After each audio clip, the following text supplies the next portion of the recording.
I never imagined the day my own daughter would turn against me defending a man who was quietly destroying her future. When I uncovered Damien's secret debts tied to Clara's seaside villa, I thought showing her the truth would save her. Instead, she accused me of lying and threatened to call the police. That was the moment I stopped being just a father and became something else, entirely a man prepared to use the law to protect everything I had built. What followed was a storm of betrayal, denial, and shocking revelations ending in a family revenge no one saw coming. If you enjoy powerful family dramas filled with suspense and unexpected twists, make sure to like this video, subscribe to the channel, and share your thoughts in the comments. Now let me take you back to the moment it all began, when one letter changed everything. The morning the letter arrived, the sea outside my cabin was restless. Waves slapped against the pilings, gulls screamed over the harbor, and a low fog clung to the water as if it wanted to keep secrets buried. I had been living in that cabin for nearly a decade, ever since retiring from the shipyard, and mornings usually passed in the quiet rhythm of brewing coffee and mending fishing nets. But that day was different. That day, a single envelope shifted the ground beneath me. The envelope was plain, its edges damp from the foggy air. My name was not on it, but the address matched mine. At first I assumed it was another misdelivered piece of mail, something meant for one of the cottages further down the road. But when I saw my daughter Clara's name printed in bold at the top, I froze. She had never used my address for anything official. She and her husband Damien owned a sleek villa up the coast, far removed from my weathered little cabin. Why would a letter for her end up here? I set it aside on the table, meaning to leave it unopened, but the curiosity gnawed at me.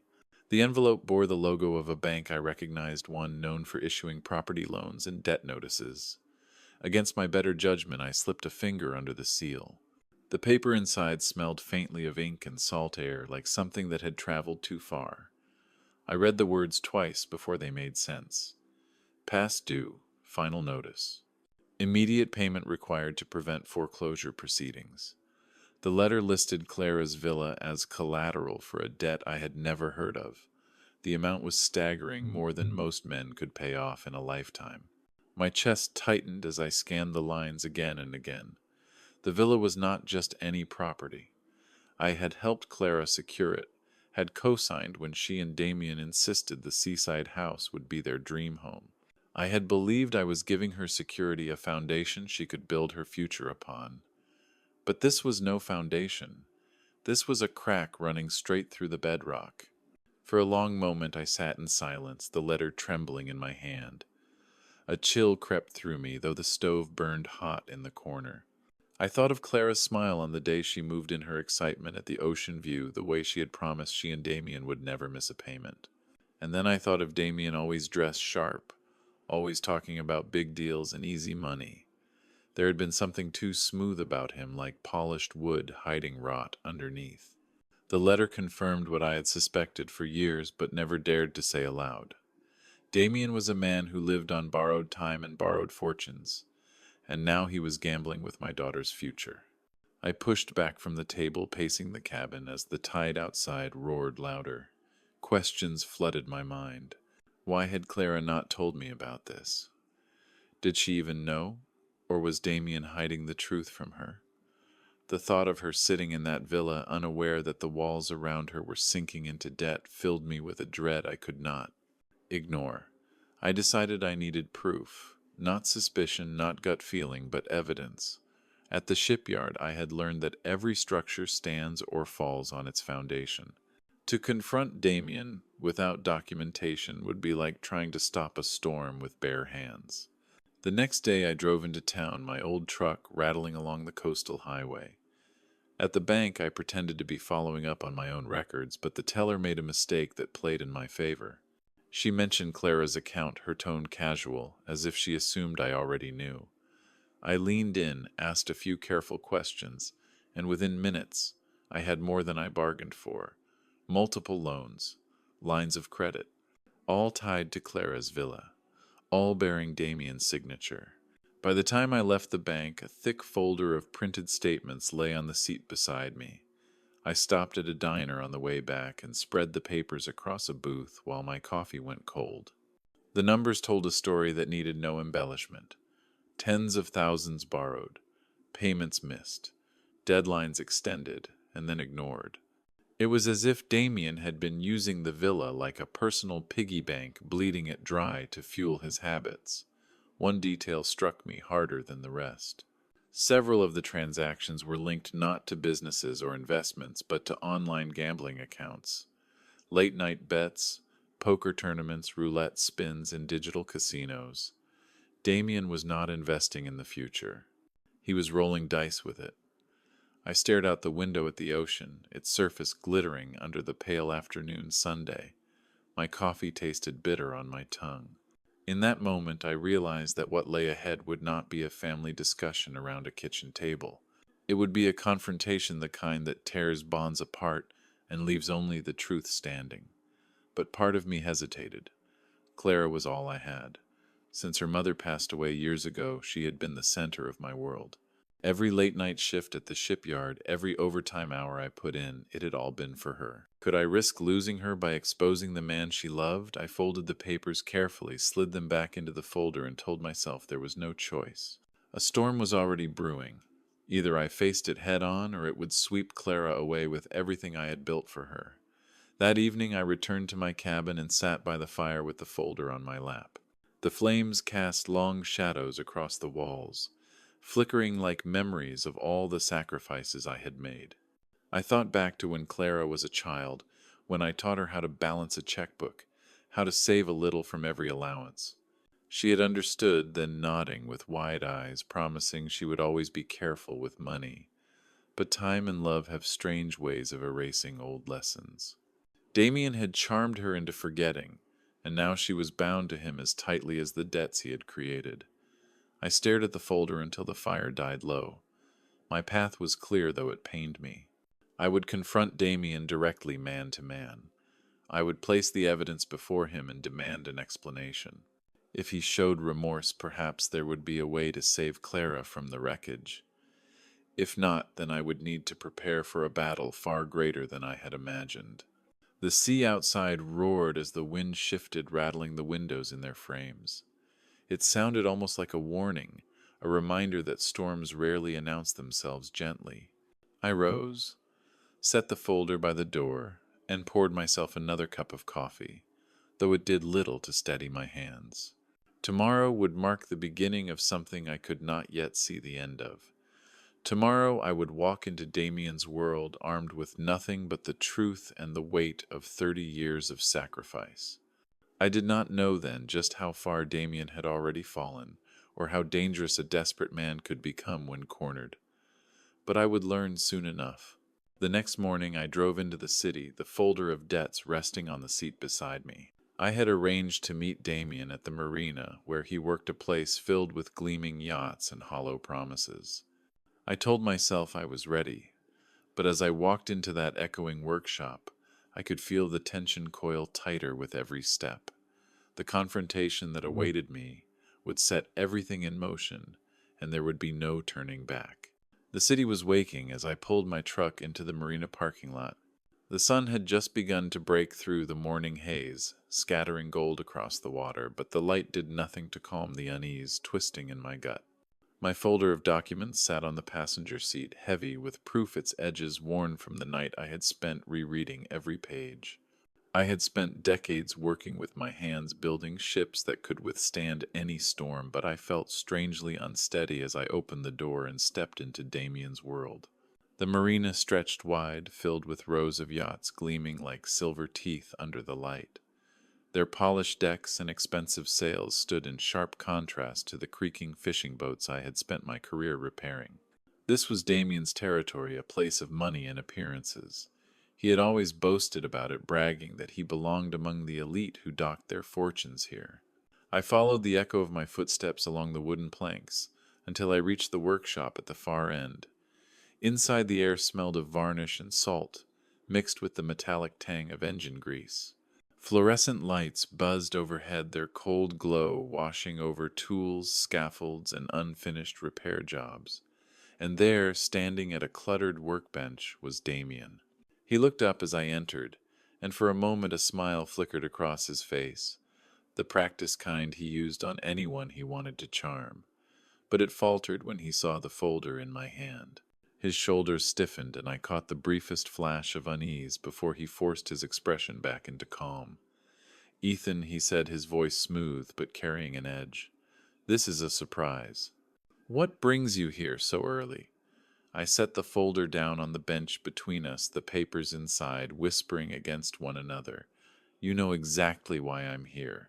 Damien's eyes darted to the folder, then back to me. He chuckled, though it sounded thin brittle. "I doubt I do. But go on, enlighten me." I flipped the folder open, sliding the top document across the bench. A bank statement, Clara's villa listed in bold as collateral. I know about the loans, the debts, the gambling. For the first time since I had known him, Damien's composure cracked. His hand hovered above the paper, but did not touch it. He licked his lips, the muscles in his jaw twitching. Then just as quickly he laughed again, louder this time, as if volume could drown out the truth. "Loans, debts, Ethan, you misunderstand. These are investments, opportunities. Everyone's getting into crypto these days. Real estate ventures, too. You can't cling to old-fashioned thinking forever." I leaned forward, my voice steady cold. "Don't insult me.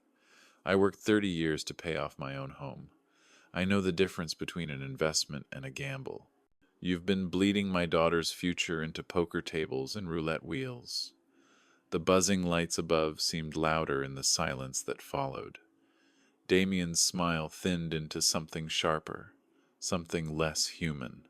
He pushed the paper aside with the back of his hand as though it were meaningless. "Clara knows about everything," he said. It was a lie. I could hear it in the hesitation of his voice, see it in the way his eyes darted toward the floor. "Does she know about the second mortgage?" I asked. "The home equity line. The withdrawals against her retirement account." Damien flinched, his mask slipping further. He turned away, busying himself with tools on the bench, his back stiff. "I said she knows." "No," I said quietly. "You know she doesn't." He spun back around, anger sparking in his eyes. "You think you can come in here waving around papers and tell me how to handle my life? Clara is my wife, my responsibility, not yours." I gathered the papers, stacking them neatly, deliberately, the way I used to lay out blueprints before building began. "She is my daughter. That house was secured with my signature, my sacrifice. That makes this very much my business." His composure broke then. He slammed a hand down on the workbench, sending a wrench clattering to the floor. The fluorescent light caught the expensive watch on his wrist, a glittering symbol of money he did not truly have. His voice rose, cracking under the strain. "You don't get to dictate how we live. Stay out of this, old man. I handle my affairs." I stared at him, unflinching.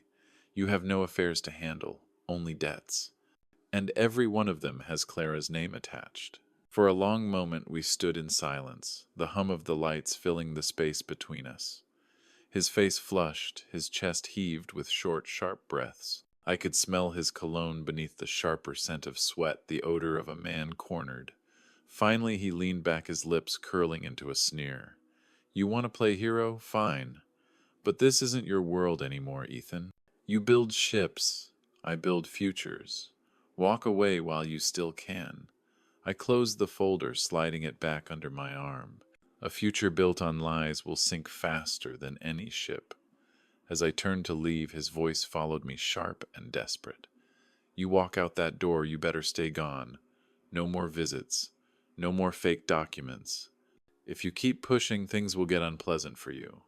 I paused at the door, looking back at him one last time. His hands trembled against the workbench, his eyes wild with fear and anger. He looked less like a man in control, and more like one on the edge of collapse. "I'm not afraid of unpleasant," I said. Then I walked out into the morning Sunday. The air outside felt heavier, as though the confrontation had stirred the storm inside me into something larger.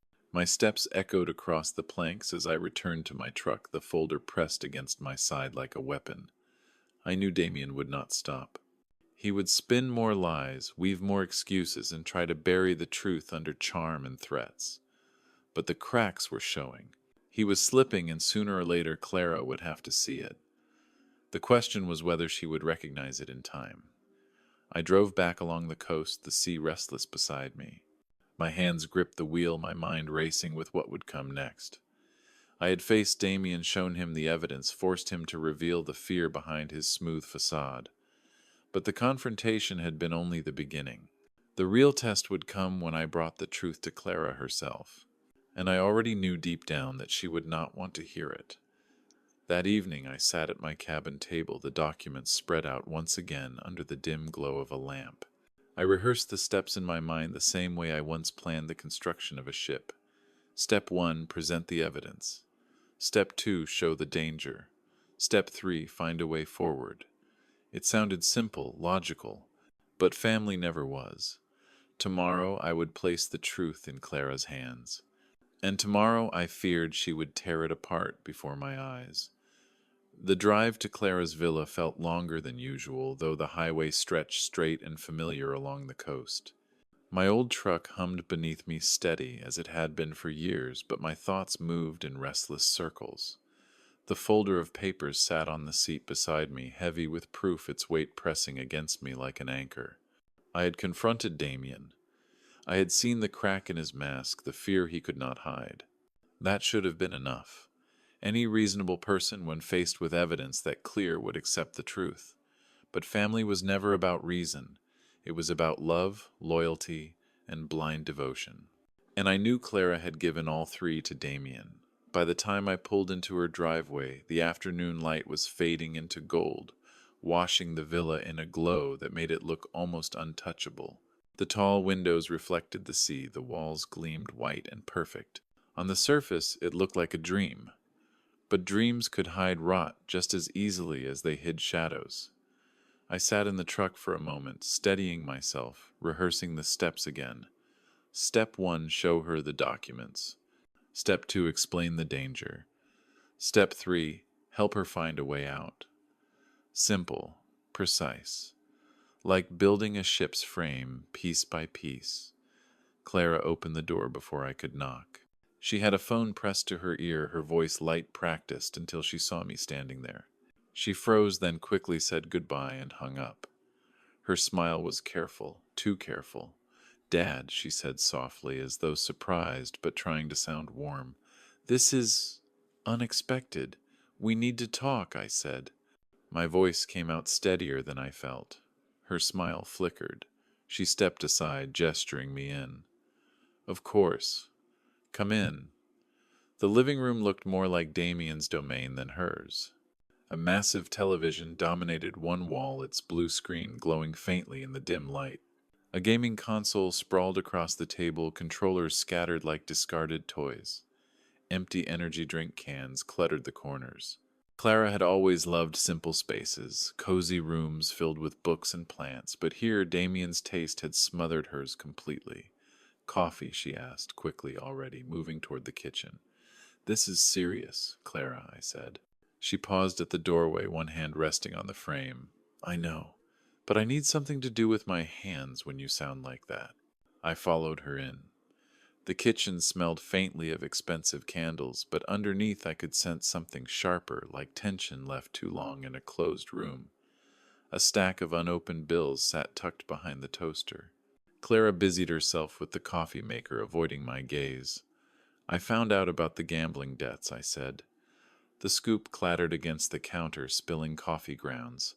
She froze, her back still turned. "What gambling debts?" I pulled the folder from under my arm, spreading the papers across the island between us. Bank statements, loan applications, credit reports, everyone with Damien's signature. These. Over 50,000, all tied to this house. He has been using it as collateral. Clara turned slowly. Her face went pale, then flushed, then pale again, as though each emotion struck her in quick succession. She scanned the papers, but her eyes darted too fast to really read them. Her lips parted closed, then pressed into a thin line. "That's impossible," she whispered. "It's right here," I said, pointing to the second mortgage, then the home equity line, then the gambling site withdrawals. "Clara, he's been draining you dry. If this continues, you could lose the house." Her hand shot out, suddenly sweeping the papers aside. They scattered across the tile floor like fallen leaves. "No," she snapped. Her voice rose sharp and defensive. "No, Dad. Austin would never do that. He would never risk our house. He loves me. He takes care of me." I bent down slowly, gathering the papers one by one. My knees ached, but my movements stayed steady, deliberate. "Loving you doesn't change what these say. Look at them. Really look. They're fake," she said, turning away. Her hands gripped the counter until her knuckles whitened. "You made them up." I straightened, holding the documents tightly. "Made them up. Why would I do that?" "Because you don't like him," she snapped, spinning around. Her eyes were bright with tears, her voice shrill with panic. "You've never liked him. You've been waiting for a chance to tear us apart, and now you've found it." My chest tightened, but I forced my voice to stay calm. "I don't want to tear you apart. I want to save your house." "Our house is fine," she shouted. Her hands trembled as she wiped at her cheeks. "We've never missed a payment. We're not in trouble." "Because you don't know about the other payments," I said quietly. I held up the printouts of gambling site charges. 2,300 last month, 1,500 the month before. "Where do you think that money comes from?" "Stop it," she cried, covering her ears. "Stop saying these things." I stepped closer, lowering my voice. "Clara, he has borrowed against everything. Your car, your retirement, this house. He is gambling away your life, and you refuse to see it." "Stop," she screamed again, lunging for her phone on the counter. Her hands shook as she scrolled through contacts, her breath ragged. "Austin loves me. He would never hurt me." "You're lying, sweetheart. Don't call me that," she snapped. Her eyes were blazing now, red with tears, her voice trembling with fury and despair. "Get out. Get out of my house right now." I looked around, then really looked. At the expensive television, the untouched bills, the wedding pictures plastered across the refrigerator. Damien's face in every one, his arm tight around her shoulders. My own presence barely visible, as if erased from her life. "This house I helped you buy," I said softly. "The one I co-signed for. The one I sacrificed 30 years for. Get out," she shouted again. Her phone shook in her hand like a weapon. "If you don't, I'll call the police. I'll tell them you're harassing us." Something inside me went cold then. Not anger, not even grief. Something sharper, clearer. I gathered the papers once more, folding them carefully, methodically, the way I had folded them in Damien's workshop. Clara blinked, startled by the calm in my movements, the absence of the fury she expected. "You'll call the police," I said quietly. "Yes," she whispered, her voice breaking. "I will." I slipped the folder under my arm, pausing at the kitchen entrance. Behind me, Clara stood trembling, clutching her phone like a lifeline. "I hope he's worth it," I said. "He is," she whispered, tears streaking her face. "I hope the house is too." I let myself out the door, clicking softly behind me. The late afternoon air felt colder than it had before. My truck sat in the driveway, steady and waiting, while inside the villa, Clara's shadow appeared in the window. She was on the phone again, probably calling Damien, warning him about her father and his so-called lies. As I drove away, the ocean gleamed in the distance, endless and indifferent. My hands tightened on the wheel, my mind already shifting. I had tried reason, tried honesty, and both had failed. Clara had chosen denial. Damien had chosen threats. That left me with only one choice. I would stop being the father begging to be heard. I would become the co-owner enforcing his rights. And when Damien and Clara finally realized what that meant, it would already be too late. That night, in the quiet of my cabin, I pulled open the filing cabinet where decades of documents lay neatly organized. Every mortgage statement, every contract, every scrap of proof from the day Clara's villa was first purchased. Somewhere in those papers was the foundation I needed, not just as a father, but as a man with legal standing. I spread them across my desk, the glow of the lamp sharp against the fine print. And when I found the clause Damien had overlooked, the one that gave me equal power over the property, I smiled for the first time in weeks. The storm was coming, and this time I would be the one to control it. The cabin was silent except for the creak of wood settling in the night and the distant crash of waves against the shore. I had been home for hours, but my mind had not rested since leaving Clara's villa. Her words echoed in me, still sharp and jagged. "Get out. Call the police. Harassing us." I had walked out of that house as a father defeated, but I would not stay that way.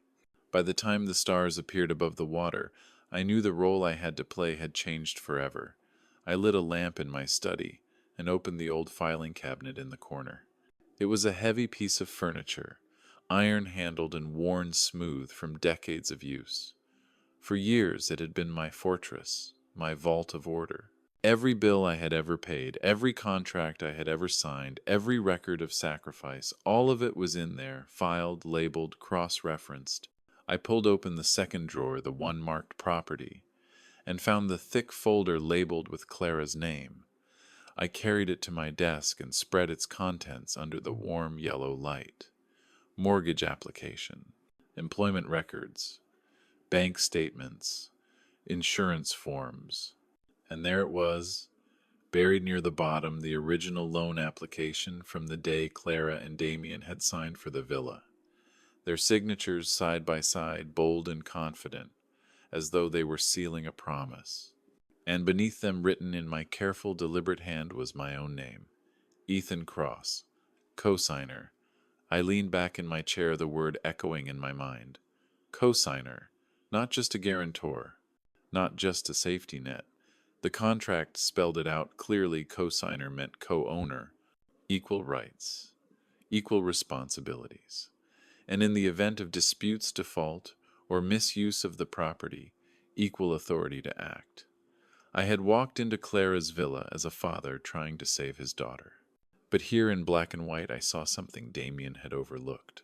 I was not powerless. I was not an outsider. I was a legal co-owner of the very house he was destroying. The realization spread through me like fire. Damien had thought he was clever, stacking loans on top of loans, hiding behind Clara's loyalty, gambling with property that he believed he controlled. But he had forgotten about me. He had forgotten about the foundation that had made the villa possible in the first place. I ran my hand over the crisp paper, remembering the day we sat in that bank office. Clara had been nervous, Damien restless, the loan officer explaining terms they barely seemed to hear. I had hesitated then. I had thought about the risk. But Clara's eyes had pleaded, and I had signed believing I was protecting her dream. Now that signature was my weapon.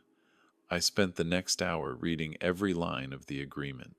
The legal language was dense, but to me it read like blueprints. I had spent 40 years deciphering technical documents, construction codes, engineering plans. This was no different. Buried in the fine print was the clause I needed in cases of default, misuse, or financial jeopardy. Either co-signer retained the right to initiate protective action, including forced sale. Forced sale. The phrase sat heavy in the air. It was not just protection, it was power. If Damien continued his spiral, and I knew he would, I had the authority to pull the ground out from under him. I could sell the house out from beneath them, reclaim the equity, and end his game. For the first time in weeks, I smiled. I closed the file slowly, slid each paper back into its precise place, then returned it to the cabinet. Organization was more than habit for me.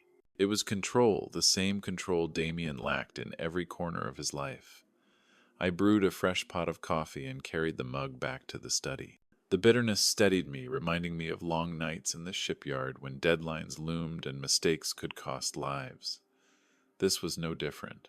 The stakes were just as high, though this time the danger came not from steel and sea, but from lies and betrayal. I thought about Clara again, about the way she had covered her ears, refused to look at the evidence, chosen Damien's words over mine. The pain of that cut deep, but it also hardened something in me. I could no longer act as the father who explained and pleaded. She would not listen. Damien would not stop. That left me with one path: fight. Not as family, but as co-owner. I pulled out a notebook and began to write the way I once mapped out projects. Step 1, verify legal rights. Step 2, seek expert counsel. Step 3, prepare for confrontation in court, not in kitchens or workshops. This was no longer a matter of emotions. This was a matter of law. The hours passed and the cabin grew colder. I wrapped a blanket around my shoulders and kept writing. Plans, contingencies, questions for lawyers and real estate agents. By the time dawn broke, I had outlined the entire course ahead as if the fight were a construction project, and I had just finished the blueprints. When the sun rose, painting the sea in bands of pink and silver, I felt a steadiness I had not known since this began. Damien thought I was an old man meddling where I did not belong. Clara thought I was a liar trying to tear apart her marriage. Neither of them understood. I was the foundation of that house, the one who had made it possible. And now I would decide how much of it remained standing. I dialed the first number on my list, Julian Marsh, a real estate attorney I had heard of through old contacts. His reputation was sharp, efficient, unshaken. If anyone could turn my rights into action, it was him. I left a message requesting an urgent consultation. Then I called Serena Cho, a market analyst I had met once through a friend at the shipyard. She specialized in property valuations, the kind that revealed not just numbers but leverage. She agreed to meet me later in the week. I hung up the phone and sat back, the notebook open in front of me. For the first time in weeks, I was not reacting. I was moving forward. That evening, as the sun dipped low and the waves roared against the shore, I felt the cabin shudder slightly the way it always did in high winds. But instead of unease, I felt clarity. Structures survive storms when their foundations were solid. Damien's world was a house of cards. Mine was steel and stone. The transformation was complete.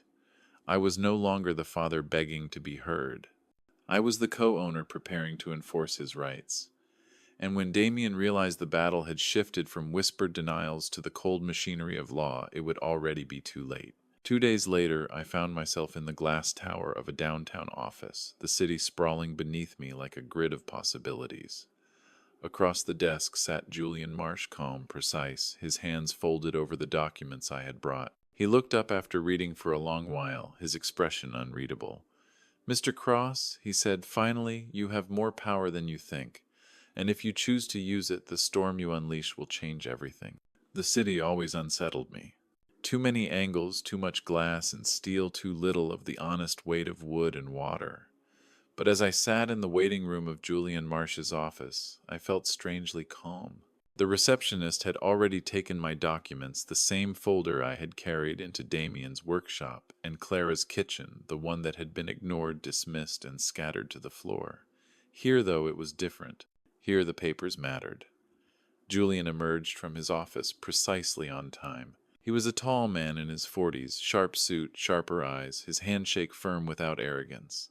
He led me into a conference room that overlooked the harbor. Boats glittered below in the morning sun, but I barely saw them.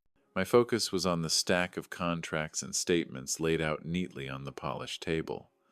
He skimmed silently for several minutes, occasionally making small notes in the margins. His movements were exact, economical, the way a surgeon handles instruments. Finally, he looked up. "Mr. Cross," he said, evenly, "you have more power here than you probably realize." I leaned forward. "Tell me." He tapped the original mortgage application with his pen. "Co-signer."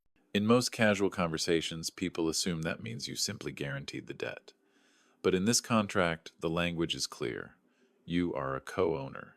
That means Damien and Clara cannot make unilateral decisions about refinancing equity lines or sales without your consent. And they have already violated that agreement with these additional loans. The words landed like hammer blows. I had suspected as much when I read the fine print myself, but hearing it confirmed by a professional was different. This was no longer my interpretation. This was law. "What options do I have?" I asked. Julian folded his hands. "Several, but the most decisive is a partition action. You file in court as a co-owner seeking to divide the property. When a physical division isn't possible, the court orders a forced sale. The house goes on the market. The proceeds are split according to ownership percentage, and any outstanding debts tied to the property are settled from those proceeds." I sat back, the weight of the plan settling into place. And Damien can't stop it. He can contest, Julian said carefully, but it will not change the outcome. Once the action is filed, the machinery begins. At best, he can delay, but the sale will happen. I thought of Damien's face in the workshop, the sweat on his brow, the fear in his eyes when I showed him the gambling charges. I thought of Clara clutching her phone, threatening to call the police rather than look at the truth. They had dismissed me as a meddling father. They would not dismiss a court order. Julian's voice cut into my thoughts. Be warned, Mr. Cross. This will be messy. Partition suits in family situations are always messy. Emotions run high. Threats are common. Are you prepared for that? I nodded slowly. I've already seen the worst of it. Damien came to my cabin after my visit with Clara, pounded on my door, threatened me with accidents. He's desperate. That makes him dangerous. Julian's gaze sharpened. Then you need to protect yourself as well as your property. Do you have somewhere else you can stay? The question lingered. My cabin had been my sanctuary, but I could picture Damien's fists on the door, his voice slurred with alcohol and rage. If this escalated, the cabin might become a target rather than a refuge. I'll think about it, I said.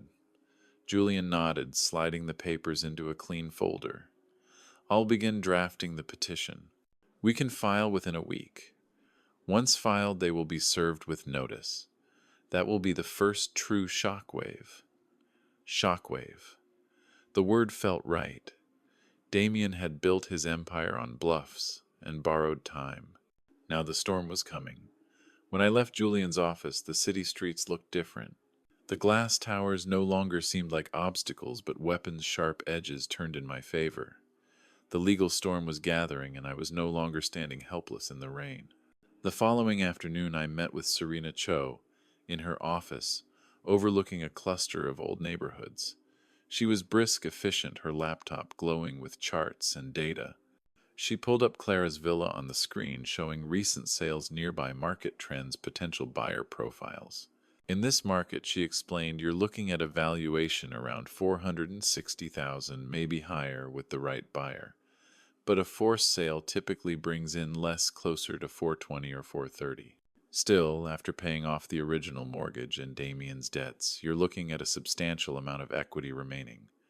Numbers had always been grounding for me. They didn't cry or shout or cover their ears. They didn't lie. Hearing the figures laid out so plainly gave me something I hadn't felt in weeks: control. Thank you, I said. Serena closed the laptop. Just be ready, Mr. Cross. People in Damien's position don't go quietly. They fight not with reason, but with chaos. That night the storm broke. It began with pounding on my cabin door, the same angry rhythm I had heard before. 3 knocks, a pause, 3 more. I peered through the peephole and saw Damien, his shirt wrinkled, his face flushed. Open the door, old man, he shouted. I kept the chain latch engaged, opening it only a crack. Evening, Damien. His eyes were wild. Lindsay told me about your visit, about your fake documents. You're poisoning her against me. Fake, I held his gaze. Then why are you sweating, Damien? Why are you afraid? He slammed his palm against the door frame. Stay out of our lives. No more visits. No more lies. Or accidents might happen. Lonely old men living by the sea. Accidents happen all the time. The threat hung in the air, foul as the alcohol on his breath. Are you threatening me? I asked quietly. I'm explaining reality, he sneered. Clara and I are happy. We're handling our finances. You're not needed. I studied him through the narrow gap. His hands trembled. His voice cracked. He looked less like a man in control and more like a gambler, watching the cards slip from his grasp. You're right about one thing, I said finally. You don't need me. But the law will make sure you can't ignore me. His face twisted, but I closed the door, slid the chain free, and locked the deadbolt. Through the window, I watched his BMW roar away into the night tires, screeching engine whining. Instead of fear, I felt certainty. His threats were nothing compared to the storm that was about to break over his head. 2 days later, Julian filed the petition. The courthouse clerk stamped the papers, each thud of the seal like a nail in Damien's coffin. I stood beside Julian, the cool air of the marble hall settling over me, and felt something shift inside. No more pleading, no more explaining. This was no longer a family dispute. It was a legal battle, one I was prepared to fight until the end. The notice reached Clara and Damien the following week. I knew the moment it did because my phone began buzzing with calls one after another. First, Clara, her voice trembling on voicemail. "Dad, please call me back. We got some papers today." "I don't understand. Please." Then Damien, his fury spilling through the speaker. "You think you can scare us with legal tricks? This is family business, not a courtroom drama. You'll regret this." By the end of the day, I had 7 missed calls and 3 messages. I deleted them all. Their emotions no longer mattered. The machinery of the law had begun turning, and no amount of denial could stop it. As the week unfolded, the storm grew louder. Damien sent texts at all hours, alternating between rage and desperation. Clara begged for compromise, pleading that I was tearing the family apart. But I knew the truth, it was already broken, and I had not been the one to break it. I stopped answering calls. I stopped responding to messages. I moved through my days with quiet purpose, each step carrying me closer to the inevitable. The legal storm was not something to fear. It was something to ride steady and relentless until it delivered justice. And yet deep in my chest I knew the storm was only beginning. Damien was desperate. Clara was blind. Their denial would not last forever. When they realized just how real this was, their next move would not be words. It would be something far more dangerous. One evening, as I sat by the window of my cabin watching the sea churn under a rising wind, my phone buzzed with a text from Julian. The defendants had been served. The 30-day countdown had begun. I looked out into the night, hearing the waves crash harder against the shore, and I knew the spiral was coming. Damien would not surrender quietly. The question now was not whether he would fight, but how far he would go before the storm consumed him. The first week after the petition was filed was quiet, almost too quiet. I worked in my garden, pruning the citrus trees that had carried me through many seasons, their branches heavy with fruit. The sun warmed my back. The soil crumbled between my fingers, and for fleeting hours I almost felt at peace. But beneath the stillness I knew the storm was tightening its circle. Damien was not the type to retreat, he was the type to lash out when cornered. The calls began on the 7th day. At first, Clara's voice trembled on the voicemail. "Dad, I know you're angry, but this lawsuit, it's too much. Can we talk, please?" She called again that night, and again the next morning, her messages alternating between apology and frustration. Then Damien's voice took over his words, sharp and jagged. "You think you've won something, old man. This is just paper. Courts don't break families. You're bluffing. You've always been bluffing." But his voice cracked in places, betraying what he didn't want me to hear: fear. By the end of the 2nd week, the pattern was clear. Clara begged. Damien threatened. I answered neither. The silence on my end was not weakness. It was strength. I wanted them to stew in it, to feel the weight of the petition pressing down on their carefully constructed lives. Then the behavior shifted. Damien grew erratic. Neighbors of the villa began whispering about shouting matches late at night, about glass breaking, about Damien storming out and driving away at reckless speeds. Clara tried to cover it up, but rumors always find cracks to slip through. By the 3rd week, people at the marina whispered too. Damien was missing shifts, borrowing money from coworkers, showing up red-eyed and volatile. His smooth mask was peeling away. I saw it for myself one evening when I returned to the cabin and found a shadow slumped against the porch steps. At first, I thought it was a stray dog, but as I drew closer, I recognized Damien. His expensive jacket stained his head in his hands. "Get up," I said flatly. He looked up, his eyes, bloodshot, his expression hollow. "Please," he muttered. "Please call it off. You don't know what you're doing. I know exactly what I'm doing. You'll ruin us," he said, his voice rising. "We'll lose the house. Clara will never forgive you." "You ruined yourself," I replied. "I'm only preventing you from taking Clara down with you." For a moment he looked like he might collapse there on the porch, broken and spent. But then the anger returned sharp as broken glass. He staggered to his feet, leaning close enough that I could smell the alcohol clinging to him. "You think this ends in court?" he hissed. "You think paper will stop me? You're old, Ethan. Old men don't survive storms like this." I stepped back inside the cabin, locked the door, and left him standing in the dark. When I looked out the window, minutes later, he was gone, swallowed by the night. The next morning, I called Julian. He came to the cabin again, I said. Drunk, threatening. Julian's tone was calm, measured. "This is the escalation I warned you about. He's spiraling. That means our case is stronger, but it also means you need to be cautious. Consider relocating until the sale is complete." Relocating. The word tasted bitter, but I understood.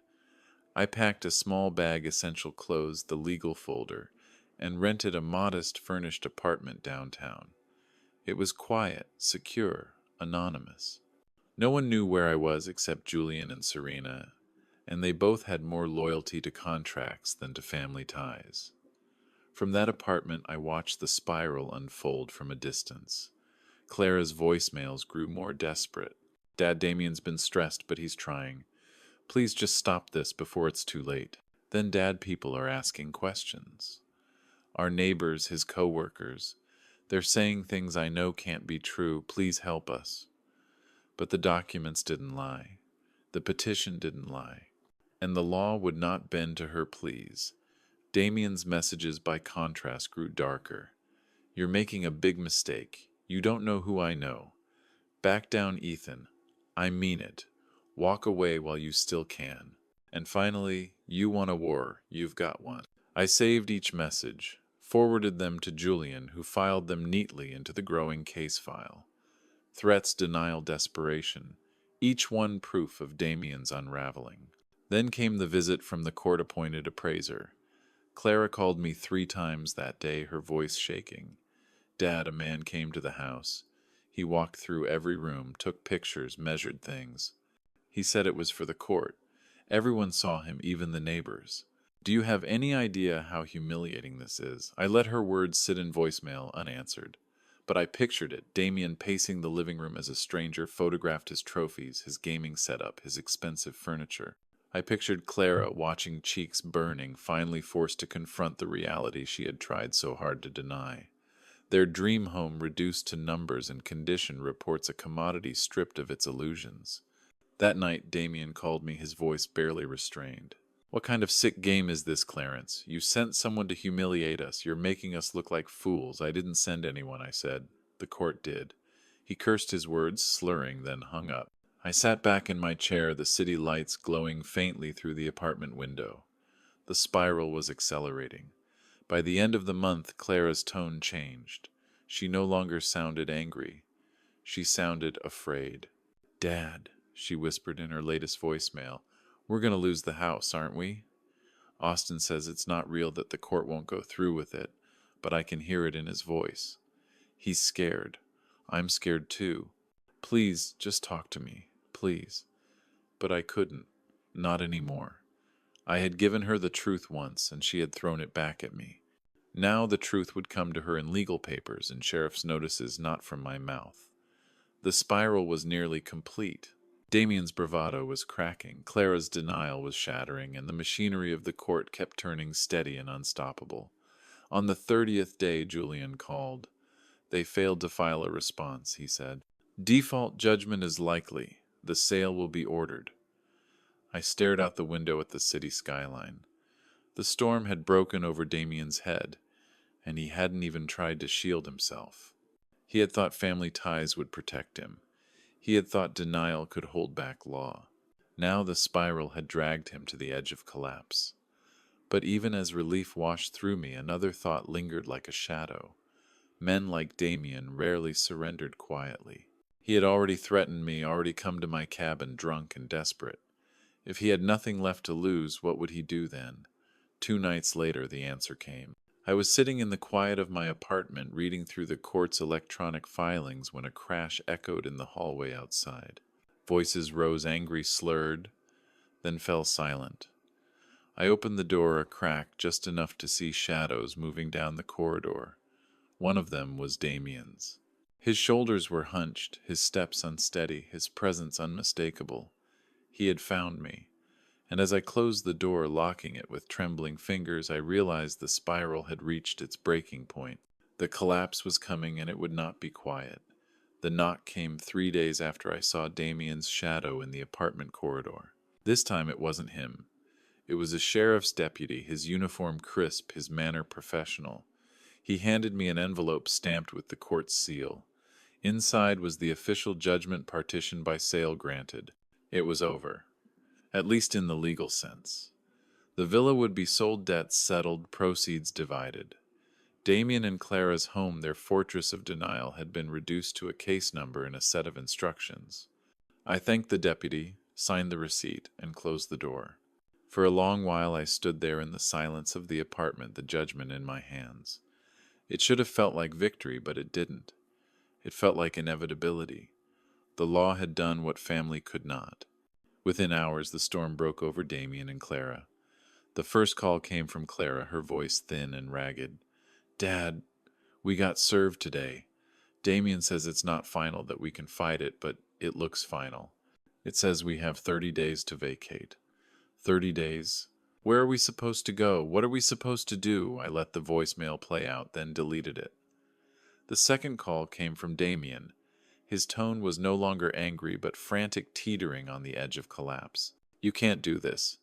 Do you hear me? You can't take our house. You think the court cares about your little papers. This is my home. Clara's home. We're not leaving." He hung up before I could respond, not that I intended to.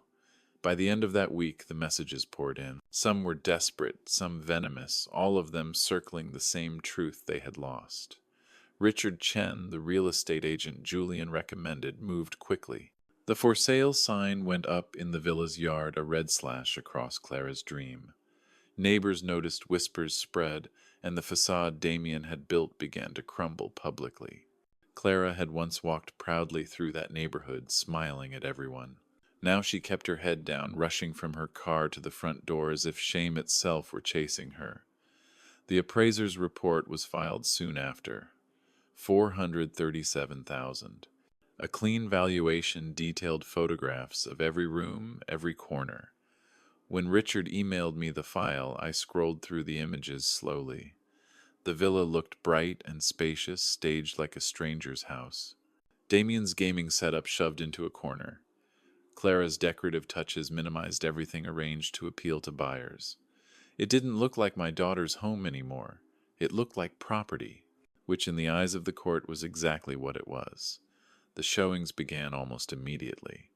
Investors toured the place, their footsteps echoing through rooms that had once hosted birthdays and holidays. Clara called me after the first one, her voice raw with humiliation. "Strangers were in my kitchen today, Dad, walking around like they owned it. They opened drawers. They looked in closets. Do you understand what that feels like?" Yes, I thought. I understood exactly. It felt like consequence. The pressure on Damien mounted with every passing day. He stopped showing up to the marina altogether.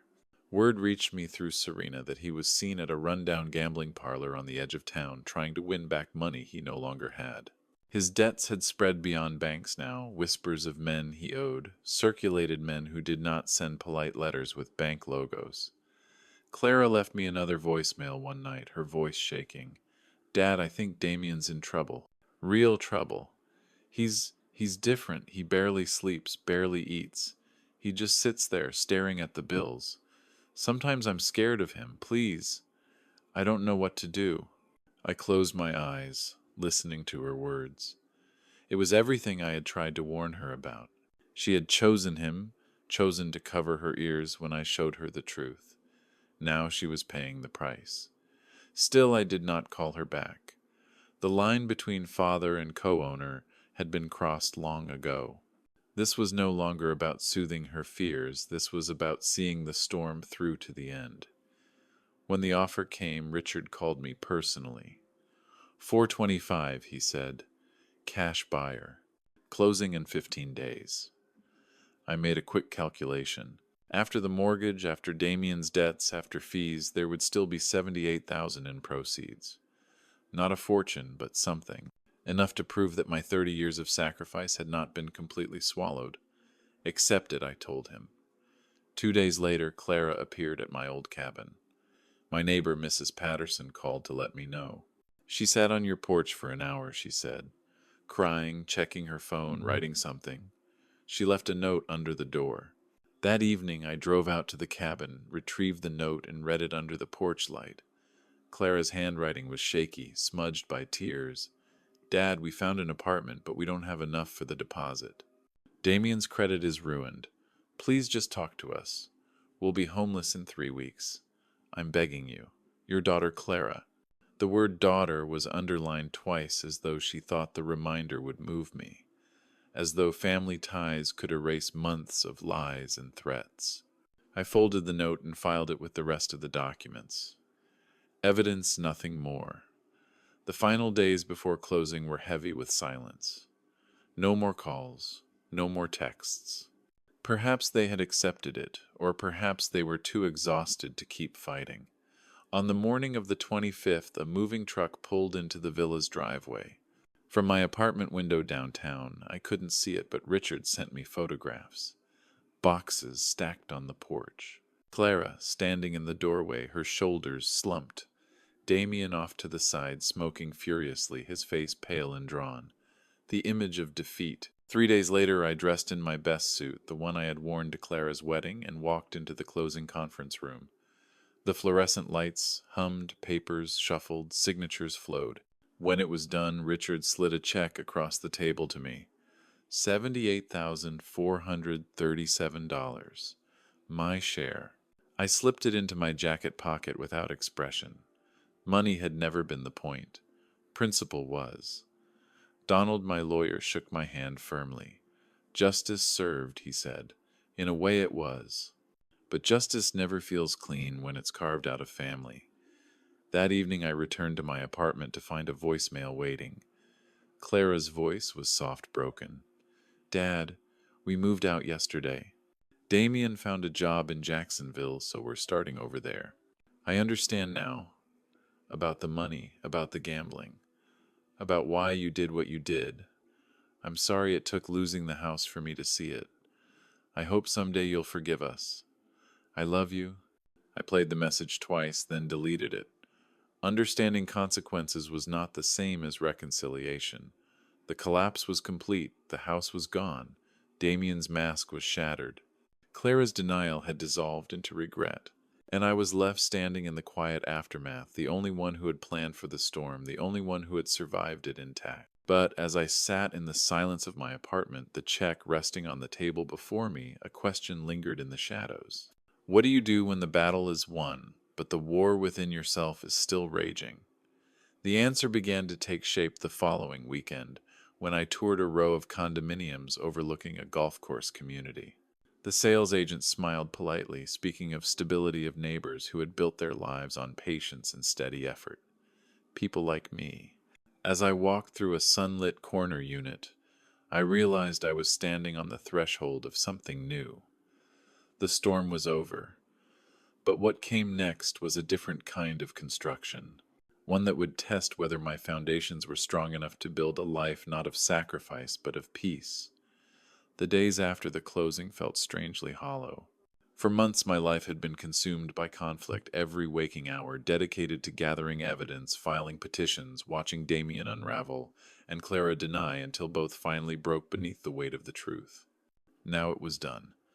The check sat in my desk drawer, the ink already dry in my account, the villa no longer theirs or mine. I should have felt relief, but instead, I felt the silence pressing down on me like an unanswered question. The apartment was too quiet. Its walls were bare, its furniture impersonal, the kind that came with a monthly lease. I had brought only the essentials, a box of documents, a few clothes, and the old photograph of Clara as a child, smiling wide as she held up the first paycheck stub I had shown her, explaining how interest worked. She had been so curious then, so eager to learn. I had believed those lessons would last forever. I sat at the kitchen table one evening, staring at that photograph under the lamplight. Clara had called me after the sale, her voice soft and apologetic, her words filled with regret. But she had chosen too late. She had chosen Damien until the very end, until the sheriff's deputy knocked on her door with the notice to vacate. Only when the walls came down around her did she see the truth. Forgiveness was something I had once believed in. Now I was not so sure. The following Saturday, I toured the condominiums overlooking the golf course.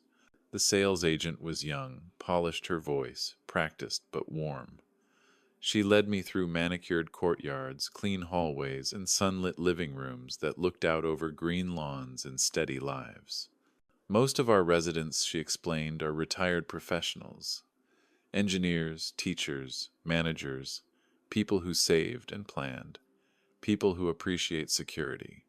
I nodded my mind, replaying her words. People who saved, people who planned. The opposite of Damien, who borrowed against tomorrow for the sake of today. The corner unit caught my attention. Its windows framed a view of the course, the trees swaying gently in the breeze, the sunlight pooling across the carpet. It was not extravagant, but it was peaceful. For the first time since this began, I felt the possibility of something I had nearly forgotten. Rest. I stood in the empty living room listening to the quiet. No shouting, no threats, no desperate phone calls. Just silence, the kind that held promise instead of regret. I will take it, I said. The agent smiled, shaking my hand. Congratulations, Mr. Cross. You will fit right in here. Moving in was easier than I expected. I had little to bring. The furniture was new, clean, without the weight of memories. I unpacked the essentials, set up my files in the study, and placed Clara's childhood photo on the shelf above the desk. It was the one reminder. I allowed myself not of what was lost, but of what I had once fought for. In the evenings I walked the community paths, nodding to neighbors who waved politely. I saw men my age tending gardens, women gathering for card games, couples strolling with dogs. They had built their lives on steady ground, not the shifting sands Damien had chosen. Their laughter carried easily, unburdened by secrets or debts. For a while I wondered if I belonged among them. After all, I was not entering this new life from a place of peace, but from the wreckage of a war. But slowly I began to realize that perhaps that was the point. I had survived the storm. I had defended what I built. Now I had earned the right to stand on steady ground again. Clara called once more a month later. This time I answered. Her voice was hesitant, careful, as though she feared I would hang up. "Dad," she said softly, "we are in Jacksonville now. Damien found work, and we have a small apartment. It is not much, but it is something." I said nothing, waiting. "I just wanted you to know, I understand now, about the money, about Damien, about why you did it. I am sorry it took losing everything for me to see. I do not expect forgiveness. I only wanted you to hear that I understand." Her words were heavy, but they did not move me the way they once would have. I had carried the weight of her denial too long, endured her threats and her accusations. Understanding was not the same as reconciliation. "I hear you," I said finally. My voice was calm even. "Take care of yourself." She was silent for a moment, then whispered, "I love you." I ended the call. The seasons shifted. Spring gave way to summer, the golf course blooming with green, the days long and bright. My life settled into a rhythm. Mornings spent reading, afternoons walking the paths, evenings watching the sun sink low. It was not the life I had once imagined, not the life built around family gatherings and holidays with grandchildren, but it was steady, honest, built on the foundation of choices I had made for myself. I kept my files organized, my papers in order, because old habits do not die. But I no longer checked them every night, no longer lived with the tension of waiting for the next threat. The storm had passed. The spiral had ended. The collapse was complete. And in the quiet that followed, I discovered something unexpected. Peace does not always come from reconciliation. Sometimes it comes from knowing you stood your ground, that you defended what you built, even when those you loved tried to tear it away. One evening I sat on my balcony, the air warm and sweet with the scent of cut grass. The lights of the community glowed softly, neighbors chatting as they strolled past. I thought of Damien then, wherever he was, still chasing schemes or drowning in regrets. I thought of Clara learning late what she had refused to see early. And then I thought of myself, a man who had spent his life building foundations, who had been tested by betrayal and denial, and who had come through standing. The storm had tried to shake me, but my foundation held. This story is about more than one man's battle with his reckless son-in-law or his blinded daughter. It is about the power of preparation, the strength of discipline, and the truth that foundations matter in buildings, in finances, and in families. Ethan's sacrifices were not wasted because they gave him the strength and the legal standing to protect what he had built. His family chose denial and deception, but he chose truth and responsibility. In the end, that made all the difference. The moral is clear. Build your life on steady ground. Do not ignore the cracks. And never mistake kindness for weakness, because even the most patient man will fight to protect what he has built when pushed too far. If you found this story powerful and moving, please like this video, share it with others, leave a comment with your thoughts, and subscribe to the channel for more dramatic stories like this one. Your support means everything and helps us continue bringing you stories that inspire shock and stay with you long after they end.